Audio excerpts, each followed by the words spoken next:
Alright guys, welcome back and welcome to a new installment of the Old School series. We're going to be looking at the second part of 600NL in 2006.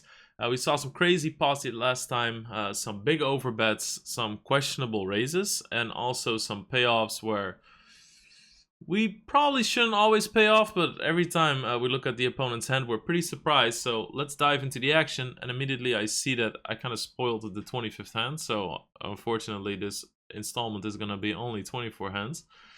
We are, just to give our bearings a little bit, we're a little halfway through the year, a little over it actually. This looks like the 16th of September. Honestly, my guess is that I had a little bit of a slump after the first part of the year, because I started playing my first hands in January and March. I remember after that I went to Las Vegas in March, like we talked about last time, and that was great.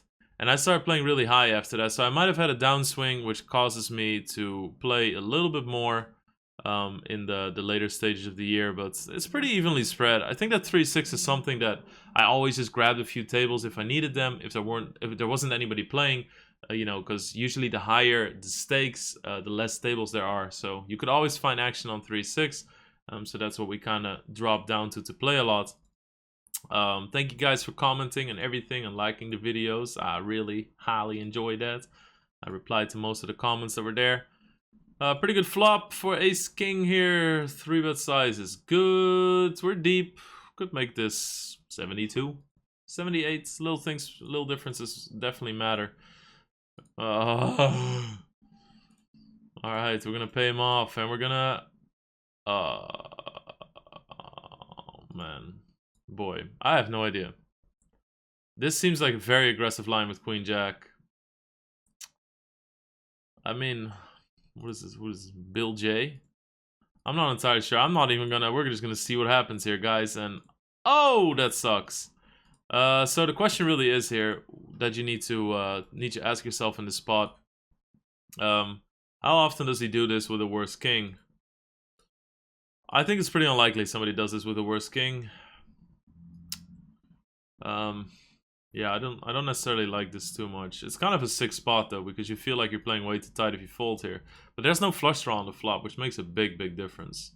Makes a big difference. I mean, let's say it has king queen, right? Like the strongest hand that we still beat. Let's say he has king queen. Min raise? Sure. I mean, I'm not saying it's good, but you know, you see people do it all the time, especially back then. But then this comes. Fucking more than 1.5 times pot all in. Yeah, this seems like a bad spot. I will say, by the way, I saw a comment that sometimes I see the hands and I do some backward reasoning. I never do results-oriented reasoning, but what's really important for me in this series is that I try to understand the way people played back then. And it's very tough to gauge that. So when I see somebody show up with a hand like Jack-8 offsuit, which is just something that doesn't happen that often anymore in these days. So when I see a hand like that, I think to myself, oh wow, ranges were way wider than I thought they were. You know, people just going crazy with top pair, Jack or 8 kicker. So sometimes I have to adjust my thinking to still get out a sound conclusion about the hand. This hand is a real toss-up for me, I'll be really honest with you. This is definitely one of those hands where I'm like, oh yeah, fuck, he has a 10 fold. But then, you know, we saw throughout the course of these videos that people will have a hand like Queen 9 here or Ace Jack once in a while, which definitely plays a part in this. So, you know, it's not so much that I'm always trying to give you guys like recent strategy or strategy as, oh, this hand is going to play out like this, or when you see this, this or that's going to happen. What I want to, the educational part of this video is really to kind of show you guys about what is like a structural sound poker thinking, right? If you go step by step throughout the video, if you want to kind of get the process down of reaching a conclusion, all the things you need to think about. Other than that, I'm just a fucking witness to this shit show, just the same as you guys are. So I'll be surprised. I'll be like, oh wow, what the fuck? I can't imagine. Blah blah. So that happens. This one honestly is a toss-up for me. We've seen so much weird shit. I think that back then I was pretty in tune with what I should do though, because I do think that we show up.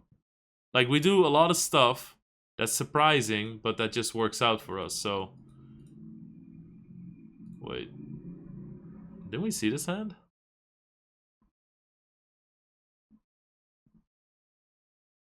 That's weird. A shove, and he calls us with queens. Wait.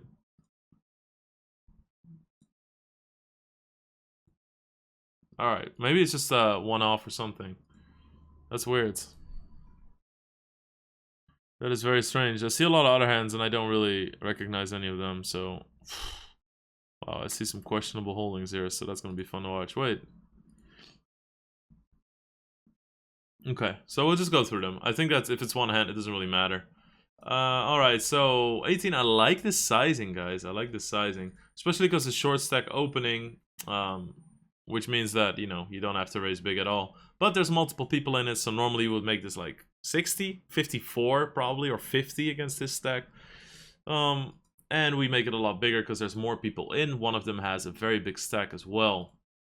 And there you go. So we get it. Oh, that's so beautiful. Okay, now Newbie McNasty. Well, that is so weird. This is Newbie McNasty, big StarCraft player from North America. Old school Brood War player that was very good Terran player. For all you StarCraft fans out there. Interesting board to just fucking shove into. I think I'm gonna call here. How the fuck do I raise? Well, I mean, not that it matters. The guy knows I'm gonna call all ins, but still, it's like, what if he thinks, fuck it. Like, what if he has Jack 10 of hearts here, and he peels for 600? That's a huge win for me if he does that. That's a huge win for me. All right, let's see what he had. But there's probably some hearts in here, right? 5-3 hearts. That is some scary shit. Don't fucking do it. Nice. It held. A very questionable play there. Very questionable play. Yeah. I still think that probably check raising is better. Because even if I check back, let's say I have kings, queens, jacks. What's the difference? You can just bet the turn, shove the river. I'm going to fold my kings or queens, most likely. I mean, you know, most likely. So, questionable, but I can't really blame him, you know, especially back then. So we win a nicely sized pot there. I really like the pre-flop sizings. I will say that. They're definitely improving from our end. And aces, oh my god. Here you see, now there's less people in the pot. We have more people, we have less people to play pots against. And when 4 or 5 people enter the pot, you kind of want to have 2 or 3 people out when you have a hand like aces or any other hand and you go to the flop. It's much easier to define what people are playing and what they are doing when there's less people in the pot. Especially with a hand like aces, which is a very like linear hand, you know, there's no real dynamics in the hand. It doesn't go from like having middle pair to a gutter on the turn, that sort of thing, you know. You have an overpair, you have aces, and you really need to have some people out. So perfect sizing for this spot though. I remember this guy had the $1 million Bellagio chip as a picture. The little things, the useless things that you can remember. Oh, I really like that I go big on this board. You do your opponent a lot of a big favor. If you bet like 40 here and he has a hand like 7-6, you do him a big favor. 9, kind of ambiguous. I'm just thinking about the sizing. I think that because the board pairs, like against the 9 you're fucked anyway. I think that you can bet a little bit smaller here, like 140 would be good. I know I'm not going to do it. Yeah, I think this is a little bit on the big side, but the problem is that I think that against this size, a hand like Jack 10 is very tempted to just fold. And I think if you lose hands like Jack 10, why are you really betting? So then you have then you should probably either check or bet small, right? So that looks nasty. That looks nasty, but it's a 3-bet pot with aces, so I have a lot of trouble folding, especially. So this is when like the wheels start turning, right? Like let's think about what I was thinking, what were my opponents thinking. We've seen people time and time again flat call with kings, queens, and jacks when they get re-raised pre-flop. All of these hands might feel safe enough to go for it, so I definitely like the call here. Oh wow, we're ahead by a mile. Well, is it a mile? It's about 3-1. So best hand we can see. From his perspective, 7 might be good. I could be bluffing with a hand like king jack, ace jack, queen jack. I honestly think that it's probably good to just check all the turn and then hope that somebody checks the river back. Because I'm not folding a hand better than a 7. Like if I bet a 10 here, I'm calling it off, right? Because if you bet with a 10 here, but you fold if somebody shoves, you're kind of bluffing with a 10. You don't want to do that, so then you kind of want to use that hand to bluff catch with on the river. So if I'm betting a 10 here, I'm probably calling on all in. So I don't really see what the shove achieves there for him. You know, sometimes the only thing you need to achieve is pressure, and that could be fine. Nice, nice. So this is the same table. Let's check this out. So this was at 7:30 p.m. This one is 20 minutes later. So yeah, so we doubled here and 4 times under the gun raise. I mean, I'll just say it's fine. I think this is the start of the 6-handed tables as well. So very interesting. I'm happy to see that I'm started raising hands like this. We're still limping pocket pairs in some of the last few shows. However, mind you, this is now in September still, so you know, we limped some pocket pairs. That was 7 or 8 months ago. So 7 or 8 months ago still. And I kind of have to do it by stake to go through the year, and it kind of tells a story for us to kind of see what we still played at what part of the year. Because if I just look at it per month, and then I look at the biggest pots, we're never going to see any 5-10 hands, 3-6 hands. It's just going to be some 10-20 all-ins.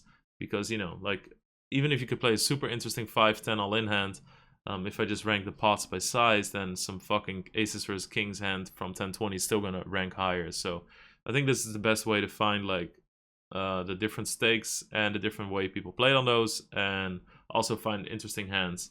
And I think it's really cool to see the difference between how I played on these stakes and how I played higher. I mean, at least from... Oh, no, it's okay, guys. Everybody, calm the fuck down. Are you serious right now? Like, can you imagine, guys? What is the biggest thing when you see this flop and you think, oh my god? What is the first thing you think? How do we extract the most money here? And then this happens, and this happens. Oh my god, this is fucking... Shoving here really doesn't matter, because it's only 122 more, and he doesn't even cover it. If this guy has 700, you have to flat call here. You have to do everything you can to appear the weakest you can, you know? Alright, he calls. This is hilarious. 7-8. Oh no, Stars Nuts. Oh my god, Stars Nuts is gonna take it. And dead. Nope. Nice. Wow, strong play by Cinder G. Thought, fuck it, I'll take what's in the middle right now. No fucks were given. This guy's still telling his friends about this hand. Oh man, that's hilarious. What a hilarious fucking hand. I can't believe that this guy has equity on the flop too. What is it gonna be, guys? What is his equity gonna be? So he has 2 outs. So what, 9%, 10%? Isn't that crazy? On the flop. Show me the fucking cards. 9%. Think about this for a second. Think about this when you think about, oh boohoo, online poker, oh boohoo, poker, oh boohoo, it's so sick. 1 out of 10 times this fucking guy is gonna win in this situation. 1 out of 10 times. In your head it's like 1 out of 50, right? And the problem with people in poker is that the 1 out of 10 times hurts so much that in their head, that's the only thing they think about. You know, like when people lose kings versus ace queen, they think, oh my fucking god, I always lose this. And anytime they win it, they think, oh, I finally win this. You're gonna lose it 1 out of 3 times, right? So it's really, psychologically, poker is very interesting because, you know, if people see themselves as a victim, they will definitely claim that they're losing this. Even in the long run, like, everybody loses it the same as others. If you play enough hands, and I'm not talking about playing fucking 15 tournaments a week or, you know, 2 hours of cash games every week, but you see these hands too in live poker. I've seen some of the most disgusting shit. I mean, I've lost a 200k pot to a 1-outer once, so you see the most disgusting shit live too, and yeah. I just want to say that because, like, I know that these videos, a lot of the comments I read are people who are, like, clearly wanting to do something with poker, trying to advance and everything, but some of the comments on the other videos really worry me, guys, because holy fuck, people discount anything because of bad luck, team pro, rigged poker sites. It's an absolute fucking embarrassment. I can guarantee right now there's not a single winning player in the world who thinks that a site is rigged that they play on. So, just a little fun fact. Yeah, this is amazing though. So next hand, aces. Again, doesn't matter. If we get like spots with aces, a Sandman. At Sandman. Interesting. Alright, this is obviously when you hate your life. Oh, he checks back. That's actually a really good sign. Oh. Are we just dead here? We should be. Okay, even though it was that time, I just think we're dead here, honestly. Yeah, it's dead here. Really well played, I have to say. So what's really cool about this? Why is this well played? Why is this well played, guys? Think about that for a second. What interests me here is the fact that he's willing to blow up the pot and then take a step back. He's not scared of the 3. He's afraid that he puts too much pressure. But also, it's really good if you're going for value if you have a sign of weakness earlier in the hand, because that gets into people's heads, right? Why would he check the turn if he has the nuts? That's what people ask themselves. So I think this is really cool. I think this is a really well played hand. Also, what's cool, let's say you have a hand like 8-5, right?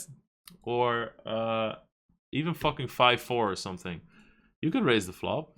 Why not? You could raise the flop. You just get straight full sometimes. This is a board that's going to get continuation bet a lot. The ace-jack, king-jack, ace-king, all that stuff. 10-9, jack-10. Like, name it. Name any high card hand that doesn't have a pair. They're going to continuation bet. So you might just take the pot down here a lot. Even when you just have a 4 that's valuable, because you cannot get bluffed on the turn and somebody cannot outdraw you on the turn. What do you do when somebody calls? You're probably checking, right? So it's really good to add some sets in there. I like it. I like it. Honestly, I would have liked to see myself probably check, because I think that this guy either has a hit or miss hand, so, you know, you make more money against bluffs by checking.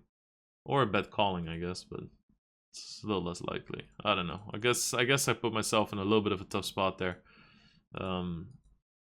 But I really like his balance here. I really like his balance. Well played. Well played. Interesting. Interesting hand, to say the least. Alright. Alright, how are we gonna turn this one into something smart? Yeah, I can't. Alright. Only way this could be... No. Okay. Even if this guy is a really bad player and this guy's a really bad player, I don't think you can really warrant calling with this. Then I still would like to re-raise, so... It's just pretty bad. Oh, I lead. I don't really mind that. I put a lot of pressure on hands like, you know, red kings, that sort of thing, so... Alright, big blind calls. That's... Oh, man, how sweet is that? Now we're just gonna fucking... Oh, okay. Oh, shit, so he did flop a flush. Nice, nice, nice. I like the bet. It looks insanely strong, so if we're talking about spots where we can overbet, this is definitely not a spot where I like to see a shove. We also block all the trips, obviously, so it's so much better to overbet shove this river when you have a set of deuces or 3s, both that way, than when you block a 6 to do it. Like, little things like that you have to think about, right? Like, how big is the range that my opponent can pay me off with? And there's not a whole lot of 6s left in the deck, so... Yeah, this is just a standard setup, though. But it's interesting that we lead. I do remember doing that quite a bit. Fuck! Start 3-betting these, please. Start 3-betting. I really think if you flat here from the small blind, you need a hand like 10-9 suited. The higher cards really help when you play multi-way. You're gonna flop more top pairs instead of middle pairs. Your flush draws are a little bit higher. Now we lead again. Interesting. This is the month of the lead. We just 3-bet it in. Either is fine with me. The only problem here kind of is that I don't really... I think this was like a strat I used to do, like lead a draw so I could 3-bet it all in. The one thing you have to ask yourself is like, how often does this guy raise something on the flop that he wants to fold? Probably not that often. One thing that people do though is info raise. Now guys, there's very few things as toxic to your game as an info raise. I think I've talked about this many videos ago, but let's talk about it again.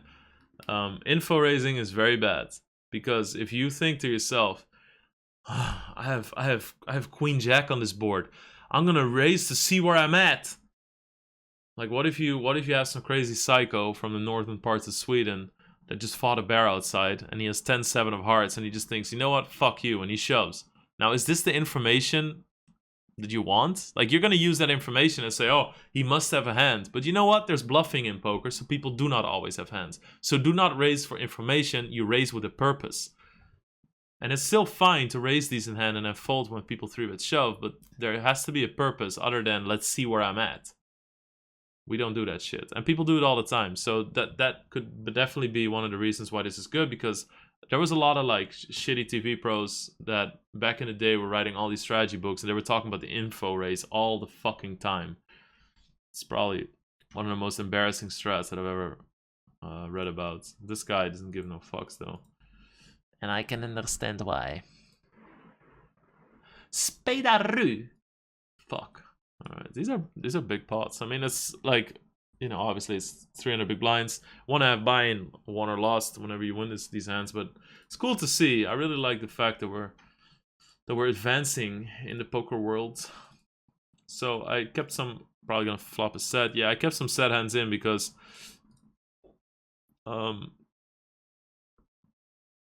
there weren't many. And we're playing higher now, so oh, okay, yeah. You have a jack? Alright. You have a jack? I have a boat. High five, let's do this. You fucking kidding me, dude? Tata-toons. Oh, that's a disaster. Nazgul 18? Oh, legend. We were roommates at the time, so I must have been fucking screaming upstairs that this happened. I talked to him today about these. I actually talked to him today about these hands. Liquid Nazgul. Fucking legendary. I mean, look at this, though. 16%. That's not that great. All the deuces are dead. That's why. Fucking 7 or a queen or a jack. That's it. Jesus. That's still smarts. That's the one hand all in though. I mean, it definitely happens. When you play, I mean, at this point, I think I played 10 tables at the same time. I'm gonna guess, or 8. I think 8 was the maximum. So if you play 8 tables at the same time and you play 7 hours a day, hands like that are gonna happen. And trust me, I get them too. As do you. You are not more unlucky than other people. I think we're gonna start hammering that down because motherfucker. Some of you guys really think so. But like I said, I do really know that people that follow these videos are a lot more positive and more willing to be open to learning instead of just screaming about bad luck. Oh, okay. This is definitely the type of hand where he just folds if he bets the turn again. You see a lot of people spash showing here with a queen because they just don't want to have decisions on the river. Yeah. Definitely a hand where you can just call. You just never bluffing either, right? I mean, you could, but how often is this a bluff? Look at this fucking sizing. How often is somebody here just sitting here with like 10-9 and like, I don't know, but I'm gonna bet pot. There it is. Start counting, motherfucker. Yeah, that doesn't happen much. So, same. If you raise here, every time I have a bluff here, let's say I have 10-9, 10-9, 10-9 with a diamond, or, you know, I don't know what. So, that's why it's so hard for me to come up with bluffs here. So then, you know, now I can just play perfectly. Alright, I have something, so I call. I don't have something, so I fold. Cool. And we hold this one, so, you know. Even this one on the turn, though. Like, you see, 40%. Any diamond, 3-8, king or queen. Jesus Christ, when you say it fast, it doesn't sound like a lot, but that's a lot of outs. That's a lot of outs. Not bad. Nazgul. Alright, 5 times the big blind after limper seems legit. Flop is set, but you see, that's why, like, the last hand is there's still something interesting to get out of it. The deuce's hand is not that interesting, but you know what? If I scout the hands and I select the 50 hands that were the largest pots, and I see there's only like 5 sets in them, and half of the sets are going to be interesting pots that we played, I really don't give a shit, you know. I just want to keep them in, because otherwise, if I have to start looking at all those pots, what if they're super interesting but I spoil the results? I really want to look at them as you guys are seeing them. So, deal with it. Oh, pot on a turn, why not? Very bad card for his fucking range. When I say bad card for his range, I mean, I really don't mind the bigger bet sizing here. It could also be a specific read, whatever, it doesn't really matter. Now the problem is, if I have 3 of the same, of the top cards, what are the hands I'm trying to get value from? 8-9, 7-9, 8-7, Ace-8, King-8, Queen-8, all that stuff. Anything that involves an 8, a 7, or a pair and a gut shot, right? And some top pairs as well. Ace-Jack, King-Jack. There's gonna be some, Jack-9, Jack-10, right? I mean, the fact that there's 3 out doesn't mean that nobody has the other one. So there's a small amount of hands there too. Now think about all those hands that we gave him on the flop. For any of these hands except for Queen Jack, is this a good card? No, it's a bad one. It's another card that a pre-flop raiser could hit. So that's why I think this sizing is terrible. Terrible, terrible, terrible. We lose all of his 8s. Even 8-7 is all of a sudden like a little bit more worried, right? We lose all of his 8s. With this sizing, we're probably going to lose Jack 9, Jack 10. And you might think in your head, oh, but at least we pushed out a straight draw. Don't be a pussy. It's only a straight. Alright, he min raises. This went from very strong to very, very strong. Alright, so we just spike it. But you see, I'm glad I showed this hand because I think there's an important lesson here on the turn sizing.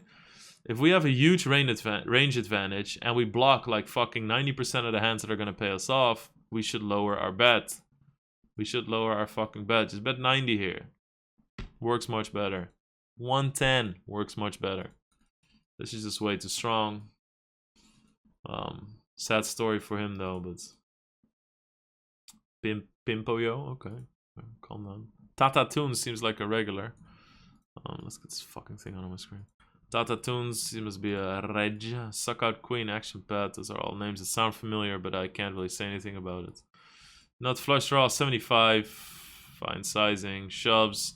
Honestly, there's still some king queen of hearts in there. 8-7 of hearts. You know, I don't know. Those are about the hearts that king 8 of hearts maybe. Those are about the only hearts I can give somebody.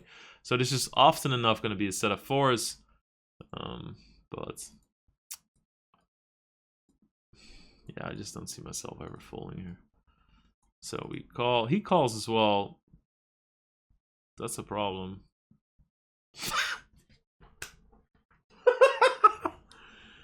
Oh man, alright. Suck out queen, probably not a reg, I will say. Oh, 11%. Good luck, my man. And that's chopping with this dude. So you're never winning while you're chopping my money. Holy fuck. Alright, so. Oh my god, I'm worried to look at this. Don't you fucking dare. Alright, so now a queen is dead. That's a great card. Ace high, bitches. Wow, I must have showed this to all my friends. Oh my god, 1500 pot with ace high. Come gather. Nice, alright. Yeah, this is obviously... I don't know what the fuck this is. This is the syndrome of I want to go to bed, but I don't want to do it with money in my pockets. Which sounds funny, but it's like a lot of people have. People don't want to get up from the table. They either want to leave with glory or none. Alright, let's see how we play these. Oh, look at that. 3-betting ace-x suited hands. There we go. Oh god, please don't call. Alright. Yeah, we're spewing. Cool. Okay, not bad, not bad. I mean, think about what he does this with. We block ace king, there's an ace on the board. Ace king pretty unlikely. A lot of kings, queens out there. Checks too, that's great. Please bet really small. Nice! Okay, I can get down with that. I can get down with that. And he checks, and we bet 226. And he raises. That's a little bit disconcerting, I'll tell you, but can we really fold? I mean, at this point, we're too deep in, right? We're gonna get fucked, though. Kings. Oh. What? If I could think of a single reason to shove here, I would tell you, but I can't. That's why I'm so worried here. As soon as he raises, I think, okay, well, then probably not kings or queens. Maybe he's like, I'm gonna represent a deuce. I don't know. That's a big pot to win. I really don't like to call this raise, though. If this is like 160, by all means, go ahead. We still got 34%. That's pretty crazy. That's really crazy, actually. That's really crazy, because this is the odds that we have against kings. I mean, barring that, you know, some flops are going to be ace king x, and some flops are going to be 8 high or jack 8 something that we're going to lose money on. But then again, if we flop an ace, we're always going to milk like 1 bet from kings, right? If we do it right. That means do not stab like 75% pot on the flop. But what the fuck, mate? Playtime, yeah, okay. Okay. Polyballer, I feel, was very loose aggressive. Oh, okay. I like the near pot bet. Please bet really big. Oh my god, I love it. Pot, call, easy, ship it, bye. Yeah. What can I say? What can I say? I like the pot bets. I really, you know what, guys? We talk. Oh yeah, somebody in the comments asked if I can talk about small and big blind spots because they also matter for tournaments, right? I would definitely raise folds hands like this in tournaments from the small blinds. I think this is a good candidate to raise folds. You need some raise folding hands, right? And you don't have that many, to be honest. You have a lot of limping hands as well, like a hand like, you know, 10-7 suited, 10-8 suited, 9-7 suited. Those are hands that are really good to just flat call and then call if they raise. You have some limp folding hands like King 5 offsuits, 5-4 offsuits, that sort of thing. But I play a lot of hands against the big blinds, and you should, because they're the two weakest position and people are trying to exploit you based on the fact that they have position.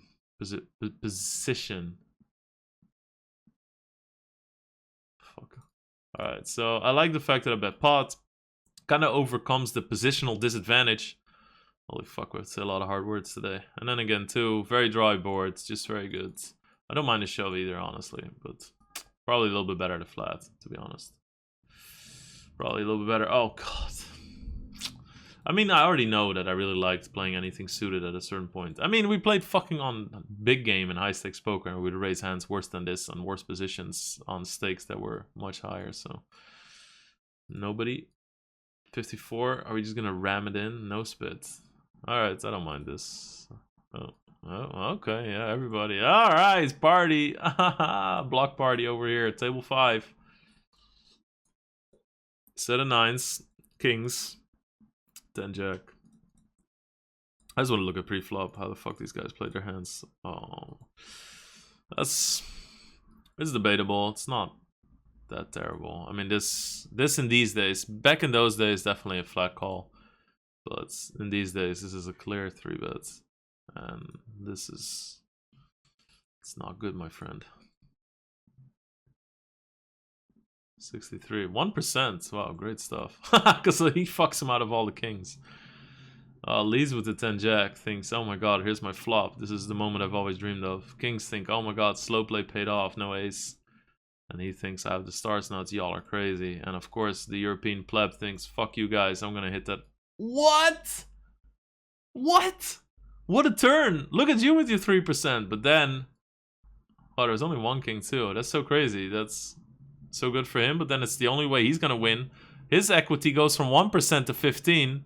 His goes from 12 to 65, and he goes from 63 to 3. Wow, drama on television, guys. Yes. Oh man, that is hilarious. That is hilarious. All right, cool. That is hilarious. Everybody, good luck. Have fun at the pool.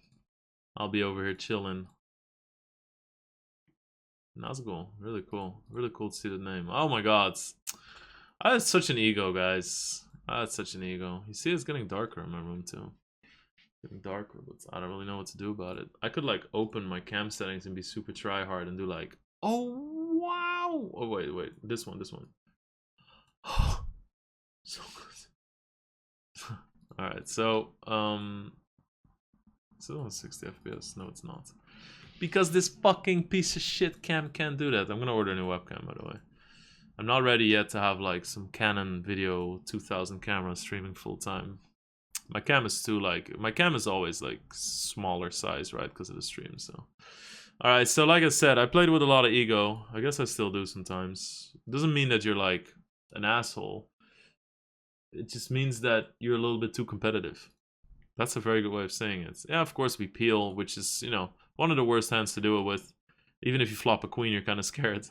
Honestly, if you really want to go crazy, just fucking shove this hand. That would have my preference. Nazgul, very aggressive though. Like super smart dudes, very aggressive. And we were roommates. So if you ever had an issue, if somebody would ever raise an issue, wow, these guys are roommates and they're both playing on stars. Yeah, mates, look at this. Look at this shit. Getting fucking smacked around with Queen 5. Ace Queen, that's a very good card for me. Wow, nice.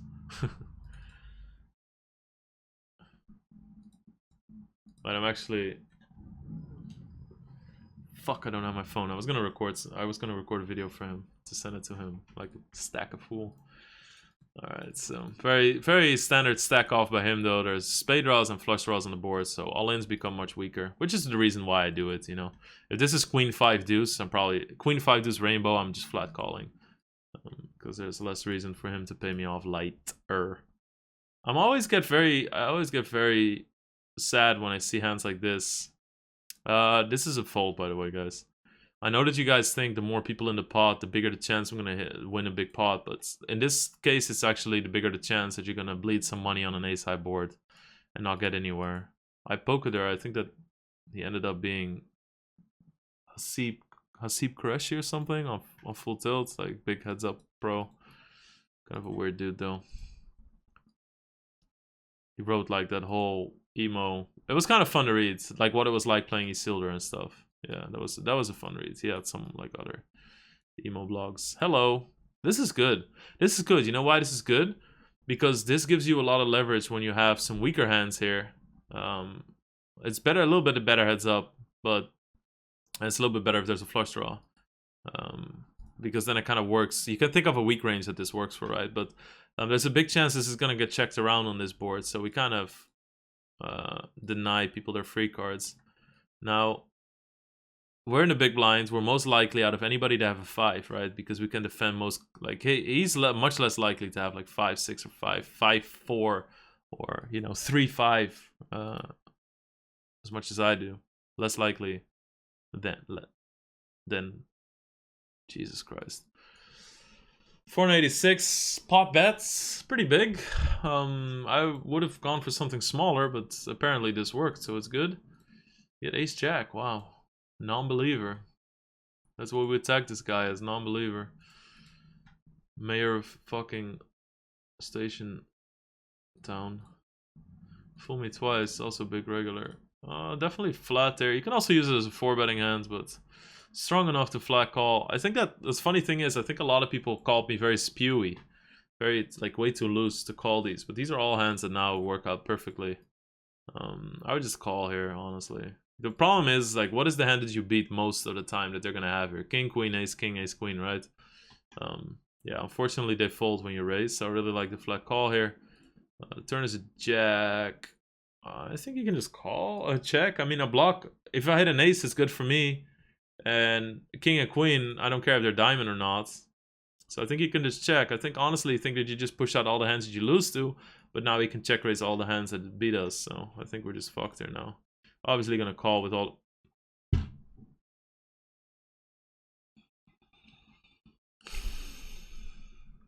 Jon Snow over here. Alright. 95%. Good luck with that. Thank you very much. What the fucking hell? How did this bet... Okay, so this is somebody that just had a plan, right? He's just like, oh, dry board, I'm gonna steal it. Jack on the turn, I think I can represent it. I could check raise or something. I don't think he has much. And then I bet, and they're like, I know that there's a little fraction of their little brain. I know there's a little fraction of their brain that goes, ah, fuck, that's a big size. But then they stick to their plan too much, right? You have this plan, oh, I'm gonna check raise it on the turn. But there's new information, the bet size. And this bet size is obviously terrible, because, like, it really looks like I'm semi-bluffing, right? What am I exactly bluffing out of the pot? Hands that are better than mine? Very debatable that he's going to fold 10s and 9s here, to be really honest with you. He doesn't really have a reason to put me on a jack. A 6 is probably going to bet smaller. So very bad sizing here, but sizing nonetheless. Sizing that he should respect a little bit. But Hall at 10 gives no fucks. Clicks the min raise button, loses a $2,000 pot, probably emptied his desk, flipped the monitor. I don't know. Probably has cold blood running through his veins if he can make a move like that, so I can't really put him down by saying that he would tilt. Don't shove. Alright, nice. Like I said earlier, we didn't see many bluffs. 4-bet bluffs. I mean, we're still, we're like 170 big blinds deep. Wow, he did that so fast. We're like 170 big blinds deep, so that was a little ASMR for you guys. Shove. All right, so we're losing aces to kings here. Kings to aces. Yeah. Daggers. Yeah. I mean, whatever. Yeah, it doesn't matter. So the question, if the question arises, so could you fold ace the kings there? No, because people do random shit and you have a ton of money invested. There are really a lot more needs to happen if you want to start folding kings pre-flop. So this is just fucked. We'll just chalk it up to variance as we should. They always have aces when I have kings. That's not true. Stop whining about it. You just lost 2 very important pots in your life and you keep referring back to those. So we lose. We lead with 5-3. My English is great, by the way, today. We lead. This is not the right sizing, mate. You're just gonna pick it off now. We already know you have an overpair too. Oh my god. Fuck, I really expected that we're gonna hit the straight on the turn, because I can tell you that the next call that we make is probably a very bad one. Oh, 30. Thank you very much. You just fucked yourself really hard. I love the check raise. If he raises the flop, here with 2 people behind him, and he bets the overcard on the turn, it's so likely that he's gonna bet the river as well. So that's kind of what you're thinking about, right? Is it likely for him to bet? Then I'm gonna check raise. If you hit, let's say for some fucking way possible, I had Jack 9 here and the river's a king, he's much more likely to check, right? He'll check some queens, he'll check most of his 10s. But on the 6, he's not gonna check, so we're gonna check raise for all the fucking marbles in the store. And he calls with aces. There you go, told you. That's just so typical. Because you see it from the way the hand's played. Limp under the gun, you know, which could give it away. Doesn't have to, but as soon as this happens, I think that calling with aces is a little bit too timid. So I'm going to raise, but I'm not going to raise a lot, because I don't want to blow up the pot too much, but I feel I need to raise. And everybody folds, and you're like, okay, he calls, so getting a little bit worried, so I'm going to get some value. That's good. Okay, save river. Thank God I can bet a little bit. You see, you just fuck yourself into a position. If you're going to slow play aces, just call a flop here, you know, especially with 2 people behind you. And then you just call away. Or call, fold, whatever you want, but probably have to call the way, right?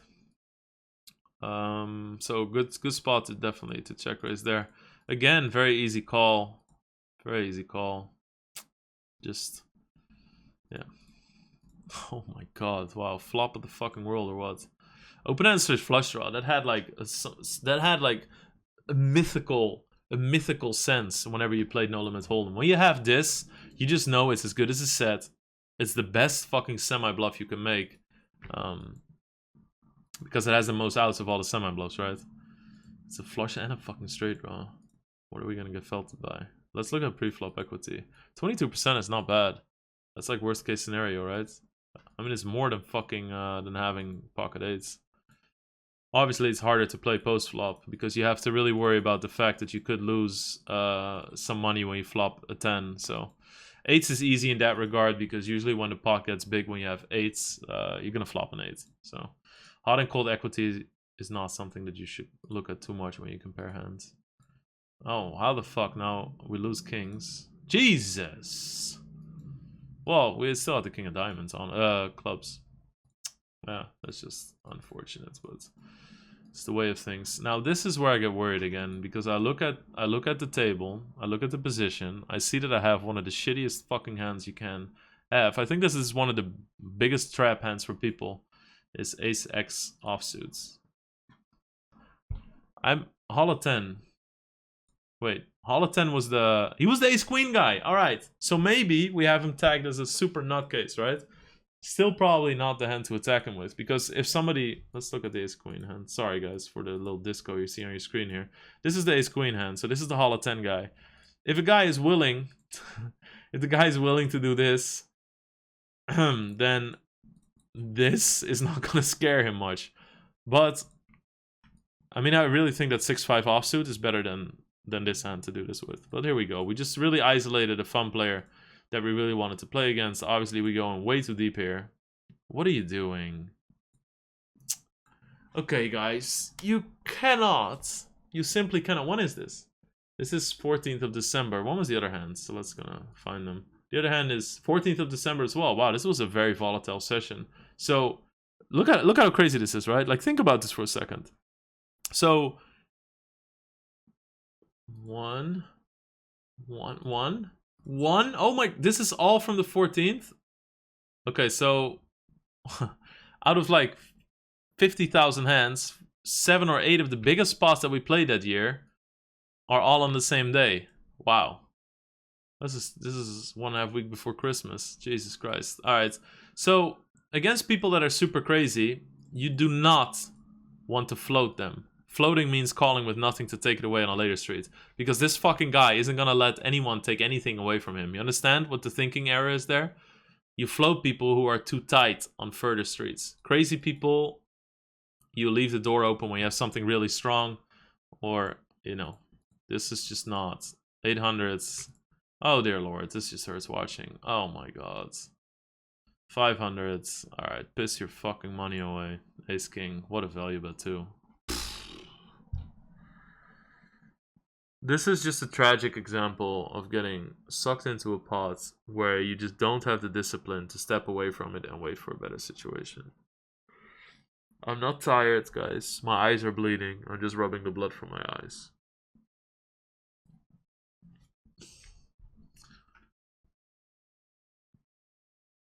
Alright, this made me depressed seeing this. Yeah, there's so many things wrong with this hand mentally. It's like, okay, we're gonna try and get this guy one-on-one. Didn't work. I don't mind this call, honestly. You see, we get 2-1. Don't mind this call. This one, a little bit. This one, a little bit. This one, I mean, at this point, I have to be right 1 out of 6 times. Probably against Mr. Holler 10. Yeah. All right. Enjoy your fucking early Christmas gift. So this guy, this family had, I don't know if people eat turkeys with Christmas, but this family had about 200 turkeys delivered and paid for by Mr. Rassi. Very bad. Sire. Oh my god.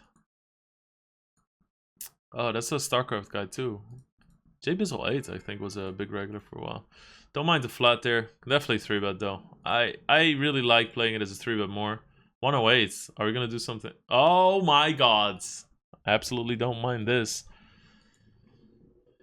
It's much better to do it here. Because you can obviously... This is a board so dry that hands like Ace King, Ace Queen are gonna bet it a lot. It really is a good thing to get those out. It's a little bit better to do it from the big blind because you represent more deuces. I like how the deuce goes up at the end. Yeah, little things. You know, that makes you happy for a day. Another thing, I think, when it's a little bit better to do is when it's deuce 3, 7, 5. Because then I have some straights already. It's much easier to have 2 pairs and sets. This is just so dry that it's hard to get folds. Oh, fuck yeah. I think it's a cool move though. You definitely was very important. You definitely need to have some check raising draws in your range when you bet the turn. When you check raise the turn, you need to have some draws in there because you definitely want to check call here. But how's check calling gonna work out for you? The river's a 10, he checks back King Jack, and you still lose. You know, it doesn't really work. So I like the check raise. I just think it's kind of the wrong board to do it on. And yeah, jacks. All right, interesting. So this is 15th of December, the last 3-6 hand I played in 2006. God, that's a long time ago. Definitely gonna call here from the big blinds. Okay, I always wonder kind of how the pot gets big here. If the pre-flop raiser is left to act behind you and somebody leads into 3 people, I highly suggest folding here. Okay, about as good a turn as we can get apart from a 4, I guess. What the fuck is going on here? Oh, we're just gonna get felted here. Maybe. I don't know. Doesn't have to be. Could still have 7-8 or 7-6 or some shit, you know? Yeah, he's in the small blinds. Ace 4? Wow. What the fuck?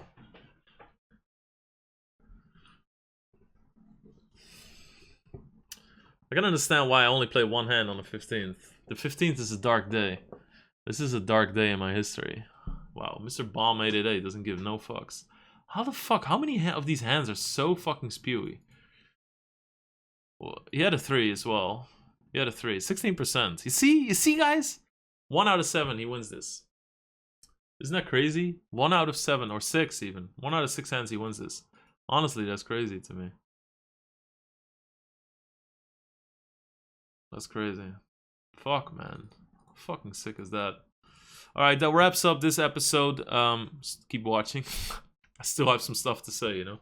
That wraps up this episode. I hope you enjoyed it. Now we're gonna get to the insane stuff. we were 510 regulars at this point. Yeah.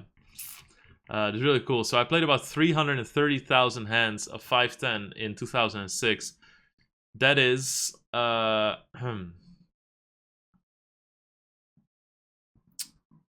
that's about 30,000 hands a month.